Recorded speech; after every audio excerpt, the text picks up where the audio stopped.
I thought, wow, this is tens of thousands of dollars, and they're just expecting me to walk away. Jen Nash is our guest today on CallumConnects Micro-Podcast. Jen Nash is an executive coach and corporate trainer who is the author of the award-winning book, The Big Power of Tiny Connections. So, a hurdle that I have faced in my career, I'm going to share an unexpected one.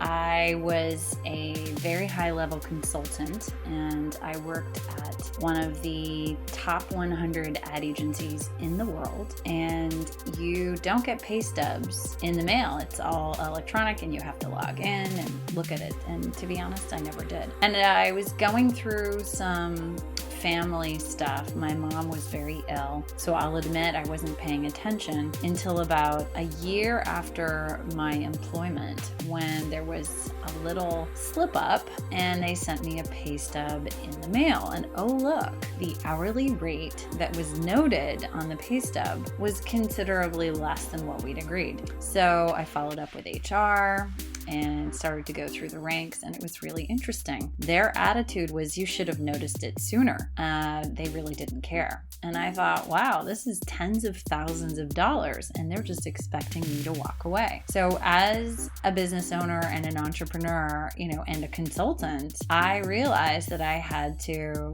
really stand up for myself, which was harder than I expected. And it actually created a lot of insight for me around women, self-worth, how we show up when it comes to negotiating for ourselves. I had to hire a lawyer. I got advice. I didn't get acrimonious with the company, but I took steps. I ended up sitting, face to face with our head of HR, having a very uncomfortable conversation. And I remember asking to take a breath. And I said, I just need a moment. This is so uncomfortable. And the head of HR just looked at me and she said, really? Oh, I don't have any problem with this conversation. And it was in that moment that I realized there's so much opportunity to support women and really coach them forward with regards to how they show up in the world, what they're willing to fight for, what's important, and how they can live their biggest lives. Because if we keep sitting back and taking what the company wants us to take,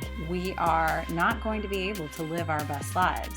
And I'm talking way beyond just the pay inequality. And in case you don't know, white women make 79 cents to the dollar, and colored women make even less.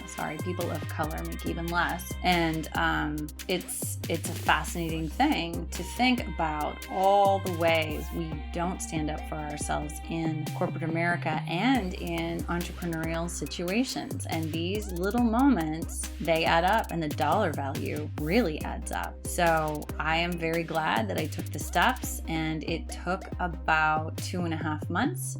I really thought that I was going to have to next level it, maybe take them to court. It was well past small claims, but I was lucky. They, I guess, came to their senses and things were settled. But in that time, my life shifted, and I actually ended up opening another company that was very specifically created to focus on women. And since then, I've evolved my offering even further.